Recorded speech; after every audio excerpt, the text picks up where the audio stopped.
May first ever fan meeting sa Pilipinas ang phenomenal K-pop girl group na Momoland. Ni-reveal din nila ang mga gusto nilang mapasyalan at matry na Pinoy foods. Yan ang chika ni Katatibayan. Maaga pa lang, nagsana ang mga Pinoy Marys o yung fans sa sikat na Korean girl group na Momoland. Mapabata man o young at heart, excited nang umindak sa mga dance hit craze tulad ng Boom Boom. Why do you love the group? Because it's my favorite.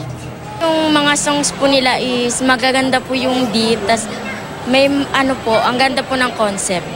Kahapon, magiliw na humarap sa media at vloggers ang miyembro ng Momoland. Hindi nakadalo ang kanilang leader na si Yebin.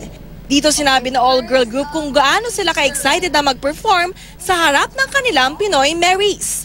Tuto pa rin daw nila ang kanilang pangakong pasabog na performance sa kanilang fan meeting. One word that we could use to describe our Filipino Marys is passionate, because they are very passionate, supporting Momoland. And we really feel the love when we come to the Philippines, and we're really grateful for you guys. So thank you so much. Maliban sa fan meeting, balak din daw ng grupo na magbakasyon at mabisita ang mga malaparaisong isla ng bansa tulad ng Boracay, Cebu at Palawan. Una nang napuntahan ng grupo ang vegan sa Ilocos Sur. Gusto rin daw nila tikman ang ilang pagkaing Pinoy.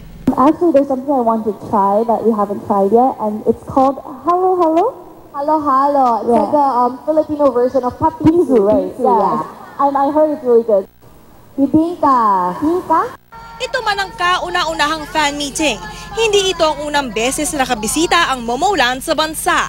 Nasa Pilipinas noong August at December 2018 ang grupo para sa ilang private event. Katatibayan, updated sa showbiz happenings.